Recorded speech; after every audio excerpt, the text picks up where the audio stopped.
सबसे पहले शुरुआत करते हैं दिल्ली से, जहां अवैध अतिक्रमण के खिलाफ आज बुलडोजर चला और हाहाकार मचा। जंगपुरा में एमसीडी और पुलिस पहुंची तो अफरा तफरी मच गई।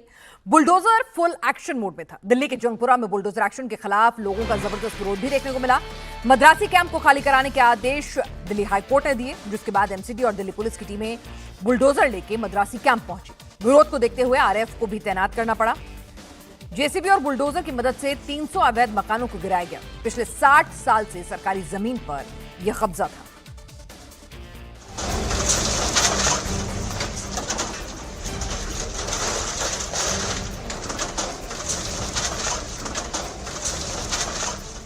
सरकारी करने वाला मकान नहीं तोड़ता, सरकारी क्या करेगा? सरकारी तो तोड़ रहा है ना, अपना कोई तोड़ता नहीं ना, सरकारी तोड़ रहा है ना, सरकारी मकान तोड़ रहा है, क्या करेगा? हम इतना दूर से जाके वापस आके ना काम कर सकते हो, ना बच्चों को देखो, छोटा छोटा बच्चा है हमारे पोता पोतियाँ। नहीं, सारे सबको नहीं मिला। यहाँ पे 480 लोग हैं, इतना लोग को नहीं मिला, आधे लोग को मिला। 180 लोग को मिला, इतना ही मिला बस।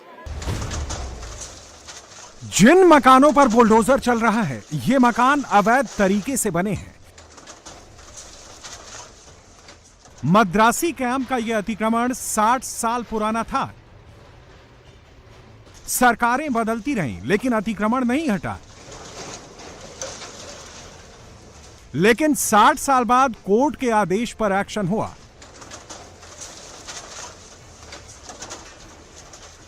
एक दो नहीं, पूरे 300 मकानों पर बुलडोजर चला।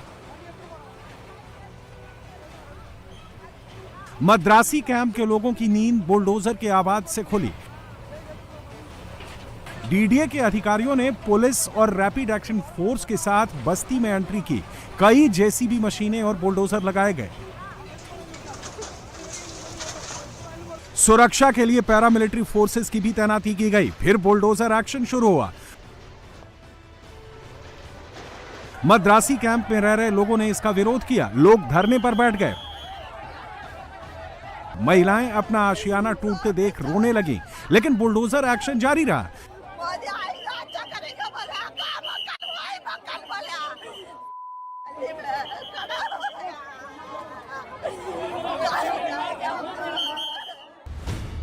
जंगपुरा इलाके में मद्रासी कैंप को गिराने के लिए हाईकोर्ट ने 9 मई को आदेश दिया था, जिसके बाद कई बार प्रशासन की तरफ से लोगों को घर खाली करने के नोटिस दिए गए, लेकिन इसके बावजूद लोगों ने घर खाली नहीं किए। फिर नोटिस का वक्त पूरा होने के बाद बुलडोजर की कार्रवाई की गई।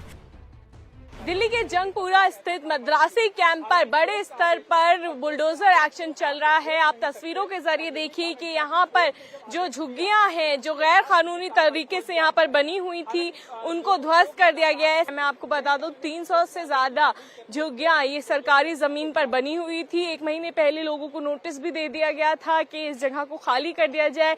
साथ ही साथ नरेला में भी कुछ परिवार वालों को मकान दिया गया है कि वो यहाँ से शिफ्ट करके वहां चले जाएं, लेकिन लोग अभी भी यहाँ पर रह रहे थे, जिसके बाद नोटिस जारी किया गया और अब आप देख सकते हैं कि बुलडोजर एक्शन यहाँ पर किया जा रहा है। इसके यहाँ पर पास में ही एक नाला भी है, जिसके चलते जब बारिश होती है तो यहाँ पर बाढ़ जैसा माहौल बन जाता है। अब उस नाले की सफाई होनी है और उसको विकसित भी करना है, तो इसके चलते हाईकोर्ट ने यहाँ पर ये साफ कर दिया था कि यहाँ पर से लोगों को हटाया जाए और जो गैर कानूनी यहाँ पर अतिक्रमण है उसको हटाया जाए।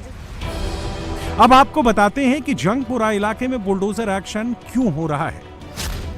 दिल्ली हाईकोर्ट ने मद्रासी बस्ती को अवैध बताया था और कहा था कि यह बस्ती अतिक्रमण कर बनाई गई है। बस्ती के पास ही एक 16 किलोमीटर लंबा 12 पुला नाला है, जिसकी गंदगी और पानी लोगों के लिए बड़ी समस्या है। नाले की वजह से बीमारियां बढ़ रही हैं। अतिक्रमण हटाने के लिए मॉनसून सीजन में जल भराव भी एक बड़ी वजह है, इसलिए नाले की सफाई के लिए अवैध बस्ती को हटाना जरूरी था। 9 मई को हाईकोर्ट ने मद्रासी कैंप को गिराने का आदेश दिया। दिल्ली सरकार ने मद्रासी कैंप में बुलडोजर एक्शन करने से पहले लोगों के पुनर्वास के लिए नरेला में फ्लैट मुहैया कराया। यहां मौजूद 370 झुग्गियों में से 215 परिवारों को प्रधानमंत्री की जहां झुग्गी वहीं मकान पुनर्वास योजना के तहत फ्लैट दिए गए। लेकिन मद्रासी कैंप के लोगों का आरोप है कि केवल 189 लोगों को ही फ्लैट मिले, बाकी लोगों को नहीं मिले। ऐसे में वो अब कहां जाएंगे? तो अभी कहां जाएंगे? हम कहाँ जाएंगे? अरेना में छोड़ा हुआ नरीला हुआ, पता नहीं कहाँ उसी एरिया में छोड़ा हुआ। अभी रात को गया 1 बजे के गया, हम 9 बजे घर पहुंचा इधर दोबारा। हम आने तक हमारा घर सारा टूटा हुआ। हम इतना दूर से जाके वापिस आके ना काम कर सकते हो, ना बच्चों को देखो, छोटा छोटा बच्चा हुआ, हमारी पोता पोतियाँ, इन लोगों की पढ़ाई की कितना खराब होगा। आपको घर मिला? नहीं मिला, नहीं मिला, घर नहीं मिला। हम मकान तोड़ रही, हम सब दिया, कुछ नहीं मिला हमको। देंगे, नहीं दिया। हम लोग रोड में खड़ा हुआ, कहाँ जाएंगे, कहाँ जाएंगे? हम लोग कोठरी में काम कर रही, क्या खाएंगे, क्या किराया बनेंगे, कुछ है नहीं। यहाँ पर आपको मकान मिला है? नहीं मिला है। क्यों नहीं मिला? अब पता नहीं क्यों नहीं मिला, काफी लोगों को नहीं मिला है। इसमें से किसने अब 160 लोगों को नहीं मिला है अभी। आपको कब नोटिस मिला था यहाँ खाली करने के? ये नोटिस कब से आया हुआ था, लेकिन हमने पहले तो 1 घर तोड़ा था, उन्होंने 1 घर तोड़ेंगे, बस नाली साफ करके आपको बना के दे देंगे। फिर 2 घर और तोड़ा, फिर थोड़ा तोड़े, 10-15 घर तोड़ दिया। जब नरेला में लोगों को फ्लैट जरूर मिल गया है, सरकार ने उनको सामान को शिफ्ट करने का भी इंतजाम किया, लेकिन इससे उनकी दिक्कतें खत्म नहीं हुई। मद्रासी कैंप में लोग पिछले 60 साल से रह रहे हैं। उनकी 3 पीढ़ियां इसी इलाके में पली और बढ़ी हैं। अचानक अपना आशियाना छीनने से लोग परेशान हैं। इसके अलावा नरेला मद्रासी कैंप से 40 किलोमीटर दूर है। मद्रासी कैंप में रहने वाले ज्यादातर लोग मजदूरी और हाउस हेल्प का काम करते हैं। नई जगह पर उनके लिए रोजगार का संकट आ गया है। बच्चों की पढ़ाई पर भी इसका असर हो रहा है।